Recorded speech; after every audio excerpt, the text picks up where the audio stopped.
नमस्कार दोस्तों, stock market studies में फिर से एक बार आपको बहुत-बहुत स्वागत है। तो आज मैं फिर से आपके सामने कुछ इम्पोर्टेंस कंपनी का अपडेट शेयर करने वाला हूँ।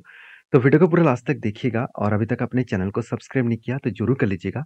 कंटिन्यूअसली इन्फॉर्मेशन और अपडेट्स पाने के लिए चैनल के ऊपर बने रहिएगा। तो चलो देख लेते हैं कौन-सा कंपनी है इस वीडियो के अंदर। तो चलो अ, सबसे पहले मैं बात करूँगा सीडीएसएल के बारे में।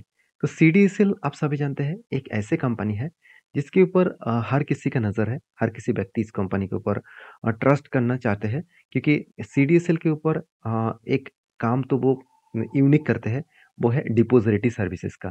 देखिए सीडीएसएल और एनएसडीएल ये दोनों कंपनी के एनएसडीएल जो है ये दोनों कंपनी का ग्रोथ होने का चांसेस बहुत ज़्यादा है क्योंकि आज इंडिया में 3.5% के आसपास लोग डायरेक्टली मार्केट के ऊपर निवेश करते हैं। तो स्टॉक मार्केट के ऊपर मतलब इक्विटी के ऊपर डायरेक्टली 3.5% लोग निवेश कर रहे हैं, जहाँ पे चाइना में 33% और यूएस में 55% तक लोग निवेश कर रहे हैं।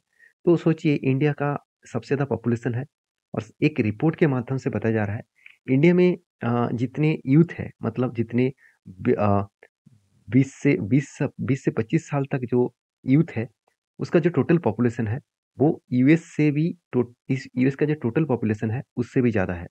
तो कोई भी कंट्रीज़ के अगर यूथ का परसेंटेज ज़्यादा होगा, तो वहाँ पे जॉब अपॉर्च्युनिटी ज़्यादा मिलेगा, वहाँ पे काम करने का, लोगों का इन्वेस्ट करने का एक हाई कैपेबिलिटी रहेंगे।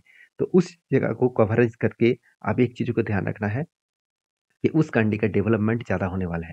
तो डेवलपमेंट जब होगा, लोगों के हाथ में पैसा होगा और पैसा होने के बाद वो इन्वेस्टमेंट भी करेंगे। क्योंकि मैं खुद ही देखता हूँ कि मेरे आस-पास में बहुत सारे जो यूथ है, वो हमेशा एक ही बात सोचते रहते हैं, कहाँ से वो फटाफट पैसा बनाएँ।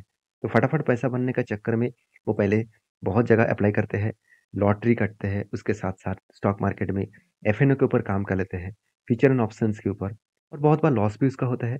उसके बाद सीख कर वो डायरेक्टली इन्वेस्टमेंट का अ, मतलब इन्वेस्टमेंट करने के लिए सोचते हैं। तो सीडीएसएल का डायरेक्टली फ़ायदा इसीलिए होगा क्योंकि जितने सारे डिपॉज़िटरी मतलब जितने सारे कंपनीज़ के ऊपर आप होल्डिंग करेंगे, तो डायरेक्टली वो शेयर किसके पास चला जाएगा? सीडीएसएल के पास। तो सीडीएसएल का एक एक्स्ट्रा बेनिफिट होगा क्योंकि जब आप माल बाय करेंगे सॉरी जब आप सेल करेंगे और बाय सेल करेंगे, तो हमेशा आपको एक कमीशन इस कंपनी को देना पड़ेगा। देखिए, आपका डिपॉज़िटरी फार्म कहाँ पे है, आप जाकर सर्च कर सकते हैं, आप जिस कंपनी के ऊपर अकाउंट ओपन करके रखे हैं। मतलब जिस कंपनी के साथ डील करके अकाउंट ओपन किया है। जैसे मान के चलिए ज़ीरोधा, जैसे मान के चलिए एंजल वन, जैसे मान के चलिए अपस्टॉक। किसी भी एक कंपनीज़ के ऊपर आपने अकाउंट ओपन करके काम कर रहे हैं, तो वो किसके साथ जुड़े हुए हैं? सीडीएसएल नहीं तो एनएसडीएल, वो जाकर आपको चेकआउट करना होगा। अगर अभी तक आपने अकाउंट ओपन नहीं किए, तो नीचे अकाउंट का लिंक दिया गया है, जाकर अकाउंट ओपन कर सकते हैं। मार्केट कैप के बारे में बात करूँ तो 19,000 करोड़ के आसपास इसका मार्केट कैप है। आरओसी आरओई आपको बेस्ट देखने को मिले। इंडस्ट्रीज पी रेशियो 38 के आसपास है। कंपनी का डेप्थ एकदम ना के बराबर है। इनकम भी ज़बरदस्त है। तो इतने सारे पॉइंट्स कंपनी का पॉजिटिव देखने को मिला। उसके साथ-साथ आपको एक चीज़ बता दूँ हाँ, कंपनी का वैल्यूएशन बहुत हाई है। कितना हाई है मैं एक बार बता दूँ। कंपनी की एक टाइम इसका पी रेशियो चला गया था करीबन-करीबन 75 के आसपास और आज पी रेशियो कितना है 60 के आसपास और इसका एवरेज पी रेशियो कितना है 37। इसका मतलब कंपनी ओवर ब्रॉड ज़ोन में है। ओवर ब्रॉड ज़ोन क्यों बता रहा हूँ? क्योंकि कंपनी वैल्यूएशन हाई हो चुके हैं तो कभी ना कभी करेक्शन होने का चांसेस भी दिखेगा। तो यहाँ पे बहुत सारे लोग मुझे ये भी कमेंट्स करते रहते हैं कि सर जब पी रेशियो हाई होता है, तो कभी-कभी करेक्शन ना होकर एक ही रेंज में तो बना मतलब एक ही रेंज के भी ऊपर भी तो रह सकते हैं। हाँ, बिल्कुल। एक ही रेंज के ऊपर अगर ट्रेड कर रहा है, कंपनी नीचे भी नहीं गिर रहा है, ऊपर भी नहीं जा रहा है, तो कंपनी का पी रेशियो सस्ते हो सकता है। तो कंपनी के जो क्वार्टरली रिजल्ट है, वहाँ पे देखेंगे सेल्स में कोई भी कमियाँ नहीं छोड़ा। कंटिन्यूअसली सेल्स को बढ़ाते चले गए। 89 करोड़, 147 करोड़ 149 करोड़ और 207 करोड़। तो अलग लेवल का सेल्स बढ़ा, एक्सपेंस को भी कंपनी कंट्रोल में रखे। उस बेसिस में नेट प्रॉफिट वो भी लगातार बढ़ता हुआ देखने को मिले। तो एक अलग लेवल का प्रॉफिटेबिलिटी जर्नी यहाँ पे देखने को मिला है। तो कहने का मतलब है एज़ ए इन्वेस्टर इस कंपनी के ऊपर अच्छा खासा निवेश किया और कंपनी के जो बैलेंस शीट है, वो भी देखेंगे तो कंपनी के रिज़र्व तो बढ़ता हुआ देखने को मिले और एक्सपेंस को कंट्रोल करने के बाद कंपनी की अच्छा खासा प्रॉफिटेबिलिटी भी देखने को मिले। तो कंपनी का जो रिज़र्व बढ़ा, कंपनी का बोरिंग्स एकदम ना के बराबर है और कंपनी खुद के बिज़नेस के ऊपर इस बार हाईएस्ट पैसा लगाया है, 180 करोड़ के आसपास। जब कंपनी एक मैन्युफैक्चरिंग कंपनी नहीं है, एक सर्विसेज़ कंपनी है और वो कंपनी खुद के बिज़नेस के ऊपर इतना पैसा लगाया है, तो कुछ ना कुछ बड़ा डिसीज़न वो लेने वाला है। तो उस बेसिस में देखा है तो कंपनी का आगे बढ़ने का चांसेस ज़्यादा दिखेगा। तो रही बात इस कंपनी के जो टेक्निकली चार्ट पैटर्न्स का, तो यहाँ पे क्या बना, एक शोल्डर, उसके बाद एक हेड बना, उसके बाद एक शोल्डर बना। तो फाइनली यहाँ पे क्या हुआ, ब्रेकआउट हुआ। और ब्रेकआउट होने के बाद देखिए धीरे धीरे करके वो अपट्रेंड में गया और टारगेट को भी वो अचीव किए। तो एक अलग लेवल का टारगेट यहाँ पे कंपनी ने अचीव किए, जिस बेसिस में मुझे लगता है एक अच्छा खासा टारगेट मिला। और वो भी देखिए 43 डेज में कंपनी टारगेट दिया 37%। तो इससे बढ़िया चीज़ और क्या हो सकते हैं। मेरे हिसाब से बेस्ट तरीके से टारगेट बना। जब एंट्री बना था तब भी मैंने वीडियो बनाकर शेयर किया, और जब टारगेट बना तब भी मैंने आपको वीडियो बनाकर शेयर कर रहा हूँ। तो मैं आपको हमेशा यही सारी चीज़ इसीलिए सिखाता रहता हूँ, क्योंकि आपको पता चले कि जो ट्रेड बन रहा है वो किस बेसिस में बना और किस तरीके से बना। अगर नेक्स्ट कुछ टाइम में इस तरीके से ट्रेड बने तो आपको उसके ऊपर कौन सा चीज़ों को वेरीफाई करना है, जिस चीज़ों को वेरीफाई करने के बाद आप काम कर सकते हैं। देखिए ब्लाइंडली किसी कंपनी के ऊपर ट्रेड मत कर लीजिएगा कभी भी। मेरे तरफ से कोई भी रिकमेंडेशन कभी भी नहीं होता है, क्योंकि मैं कोई सेबी रजिस्टर्ड पर्सन नहीं हूँ कि मैं आपको रिकमेंड करूँ। अगर आपको काम करना है तो सारी चीज़ों को वेरीफाई करके ही काम करना पड़ेगा। नेक्स्ट जो कंपनी है उसके बारे में चर्चा करूँ, उसका नाम है पावर ग्रिड। देखिए पावर ग्रिड आप सभी जानते हैं इंडिया के second largest power manufacturing company है। आज अदानी थोड़ा-सा जर्नी दिखाया तो अदानी सेकंड पोज़ीशन में चले आ चुके हैं। नहीं तो पावर ग्रिड सेकंड पोज़ीशन में था। और पावर ग्रिड गवर्नमेंट कंपनी होने के नाते भी एक पॉइंट मुझे अच्छा लगा। कंपनी ने क्या किया, कंपनी इस बार खुद के मार्जिन का भी इम्प्रूव किया, और खुद के जो देखा जाए तो मार्जिन के साथ-साथ जो डेप्थ है, उसको भी इस बार कम किए। तो डेप्थ को कम किया और मार्जिन को भी इम्प्रूव किए। ये सारे पॉइंट्स को आपको ज़रूर याद रखना होगा। सारे पॉइंट्स को याद रखना का मतलब क्या है कि जब किसी कंपनी खुद के डेप्थ को कम कर रहा है और खुद के मार्जिन को इम्प्रूव कर रहा है, तो कुछ ना कुछ बड़ा होने का चांसेस है। तो पावर ग्रिड के ऊपर जो बैलेंस शीट है, वहाँ पे आपको एक चीज़ दिखा दूँ, तो जो इसका बोरिंग्स है, आप देखेंगे तो कितना था 1,26,000 करोड़, वो घट के हो चुके हैं 1,19,000 करोड़। यहाँ पे बोरिंग्स का कम देखने को मिले। और इम्प्रूवमेंट कहाँ पे है, आप देखेंगे तो CWIP में कंपनी लगातार पैसा लगाते चले जा रहे हैं। 12,800 करोड़ है, 800 करोड़ था, और इस बार 13,900 करोड़ के आसपास पैसा लगा है। जो पहले 50,000 करीबन 40,000 30,000 करोड़ के आसपास पैसा लगा रहे थे। इसका हाई ग्रोथेबल एक सिचुएशन देखने को मिले। और रेशियोज के बारे में चर्चा करूँ तो डेटोस डे जो है वो लगातार इम्प्रूवमेंट देखने को मिले। तो मतलब डेटोस डे बढ़ते चले जा रहे हैं।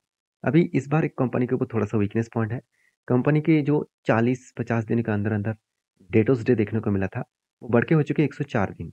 अभी डेटोस डे होता क्या है, देखिए कंपनी का जो प्रोडक्ट है उसको मान के चलिए कस्टमर को बेचा, तो कस्टमर ने कितने दिनों में रिपेमेंट किया, इसी को कहा जाता है डेटोस डे। तो ये जो साइकिल्स है इसको कंप्लीट होने में कितना दिन लग रहा है, वो कंप्लीट होने में जितना दिन लगेगा उतना ही कंपनी के लिए मतलब वीकनेस है, क्योंकि कम दिनों में कंपनी के हाथ में पैसा आएगा तो ऑब्वियसली बिजनेस को वो स्टेबल कर पाएंगे। तो एज ए इन्वेस्टर, प्रोमोटर से लेकर एफएसडीएस पब्लिक हर कोई व्यक्ति निवेश करके रखे हैं। और कंपनी सबसे ज़्यादा हाई पे आउट देते हैं डिविडेंड के हिसाब से। तो कंपनी इस बार डिविडेंड पे आउट किया सबसे ज़्यादा, करीबन 8,500 करोड़। पिछले बार भी 10,000 करोड़ के आसपास डिविडेंड पे आउट किए थे। तो इसका डिविडेंड यील्ड कितना है, 4.59%। मतलब 1 लाख कोई भी व्यक्ति निवेश करके रखे थे तो उसको इस कंपनी ने इस सालों में 4,590 रुपीज़ के आसपास डिविडेंड पे आउट किए। तो ये था कंपनीज़ का अपडेट। तो वीडियो में अगर इस तरीके से कंटेंट पाना चाहते हैं तो प्लीज़ लाइक करिए, कमेंट्स करिए किसके ऊपर आप वीडियो देखना चाहते हैं। तो इस कंपनी का जो टेक्निकली चार्ट पैटर्न है, तो फाइनली देखिए क्या बना, एक कप बना था और उसके बाद एक हैंडल पैटर्न क्रिएट हुआ। तो finally cup with handle patterns बनने के बाद एक अच्छा खासा ब्रेकआउट जर्नी देखने को मिले। और ब्रेकआउट जर्नी के बाद कंपनी ने क्या किया, एक लंबा सा टारगेट को अचीव किए।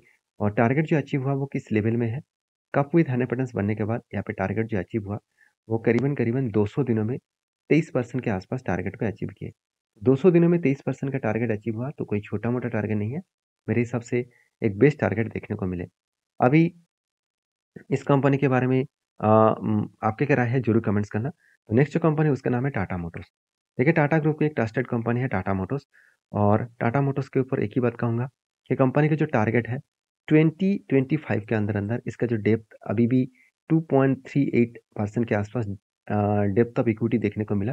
तो पर इक्विटी में कंपनी का डेप्थ अभी भी ₹2.5 के आसपास है। वो डेप्थ अभी क्या होने वाला है, कम होने वाला है। कम होने का मतलब क्या है, कंपनी का डेप्थ एकदम ना के बराबर करने वाला है 2025 में। और कंपनी ये बता रहा है कि 2030 के अंदर-अंदर कंपनी पूरा का पूरा डेप्ट फ्री बना के दिखाएँगे। तो अभी डेप्ट फ्री होगा कि नहीं होगा वो तो आपको बाद में पता चलेगा। फिलहाल के लिए इस कंपनी का जो सिचुएशन है वो अलग लेवल का है, क्योंकि क्वार्टरली जो रिजल्ट है कंपनी सेल्स को हाईएस्ट लेवल में लेके गए और कंपनी एक्सपेंस को कंट्रोल करने के बाद हाईएस्ट लेवल का प्रॉफिटेबिलिटी भी देखने को मिले। तो बहुत दिनों में लॉस करने के बाद कंपनी फाइनली प्रॉफिट को वो मेंटेन्स की और इसी बेसिस में कंपनी आगे बढ़ रहा है। तो एज ए इन्वेस्टर, प्रोमोटर से लेकर एफएसडीएस पब्लिक, हर किसी के पास इसका इन्वेस्टमेंट आपको देखने को मिल जाएगा। तो इस बात में आपको जरूर याद रखना होगा एक चीज़ों को, कि कंपनी ने जिस तरीके से रिप्रेजेंट किए, जिस तरीके से कंपनी ने यहाँ पे काम किया, उस बेसिस में मुझे लगता है आगे बढ़ने का हाई कैपेबिलिटी और हाई ग्रोथ भी है। तो इस कंपनी के ऊपर एक ही बात कहूँगा, कंपनीज के जो बैलेंस शीट है वहाँ पे रिजर्व लगातार बढ़ते चले गए और कंपनी का बोरिंग्स देखिए, पहले कितना बोरिंग्स था, 1,46,000 करोड़, जो बोरिंग्स घट के हो चुके कितना, 1,27,000 करोड़। तो कंपनी का बोरिंग्स लगातार कम होता गया और जितना बोरिंग्स कम होंगे उतना ही खासियत कंपनी के ऊपर दिखेगा। तो एज ए इन्वेस्टर इसीलिए कंपनी के ऊपर कंटिन्यू कर रहा है खुद के होल्डिंग को, क्योंकि कंपनी के ऊपर माल बेचने के लिए क्यों तैयार रहेंगे। जो कंपनी कोविड के सिचुएशन में से 70 रुपीज़ के नीचे था, आज वो 800 के ऊपर चला है और कंपनी लास्ट 5 ईयर्स में अच्छा खासा धमाका रिटर्न दिया। 5 सालों में 35%, 3 साल में 60%, 1 साल में 100% के आसपास रिटर्न दिया। एक अलग लेवल का रिटर्न कंपनी जनरेट करके दिए और एज ए इन्वेस्टर, प्रोमोटर से लेकर एफएसडीएस पब्लिक, हर किसी व्यक्ति ने इसीलिए इस कंपनी के ऊपर कंटिन्यू करा है। तो टाटा मोटर्स के ऊपर मैं लास्ट कुछ फ्यू डेज़ का डिलीवरी का परसेंटेज दिखा दूँ, तो 30 टू 40% के आसपास यहाँ पे डिलीवरी का परसेंटेज देखने को मिले। क्यों? क्योंकि कंपनी के ऊपर एक बिग एंट्री लेवल्स बना। बिग एंट्री लेवल आज का नहीं है, 2017 से भी पहले इसका एक एंट्री लेवल बना था। तो देखा जाए 2015 से एक कप बना और 2017 से एक सॉरी, यहाँ पे एक शोल्डर बना पहले 2015 से, उसके बाद 2017 से एक बिग हेड बना और फाइनली यहाँ पे एक शोल्डर बना। तो इस पैटर्न बनने के बाद यहाँ पे क्या हुआ, यहाँ पे धीरे-धीरे करके कंपनी आगे बढ़ रहा है और इसका जो टारगेट है वो कुछ इस लेवल तक जाने का चांसेस है, 1140 के आसपास। तो इस लेवल तक जाने का चांसेस है, तो मेरे हिसाब से इसी तरीके से वो उस टारगेट को अचीव कर सकते हैं। तो बाकी इस कंपनी के ऊपर आपका क्या राय है? मुझे ज़रूर कमेंट्स करके बताना और इस कंपनी के ऊपर आपकी क्या राय है? डिसीज़न तो ज़रूर लेंगे और मैं रिक्वेस्ट करूँगा, आप किसी भी कंपनीज़ के ऊपर काम करना चाहते हैं तो प्लीज़ एक बार रिसर्च करिए। नेक्स्ट जो कंपनी है उसका नाम है केपीआई ग्रीन एनर्जी। तो केपीआई ग्रीन एनर्जी एक छोटा-सा पावर सेक्टर कंपनी है और टोटली रिन्यूएबल एनर्जी के ऊपर काम कर रहा है। तो गुजरात में सबसे बड़ा जो सोलर प्रोजेक्ट है, सोलर पार्क है, वो कंपनी बना चुके हैं और कंपनी के ऊपर एक बहुत बड़ा अपडेट्स भी है कंपनी का बोनस के लिए। तो कंपनी का बोनस यहाँ पे मिलने वाला है कब? कंपनी 18th ऑफ जनवरी एक के बदले एक शेयर आपको बोनस देने वाला है। तो जितने सारे लोग बोनस पाना चाहते हैं, तो ज़रूर इसके ऊपर फोकस रखिए। कंपनी सिर्फ बोनस नहीं, कंपनी स्प्लिट का भी अनाउंसमेंट किया है, वो भी आपको जल्द से जल्द देखने को मिलेगा। तो आई होप वीडियो में आपको जानकारी अच्छा मिले, तो प्लीज़ लाइक करना, दोस्तों के साथ भी शेयर करना, चैनल को भी सब्सक्राइब करना। मिलते हैं नेक्स्ट वीडियो में, तब तक के लिए धन्यवाद।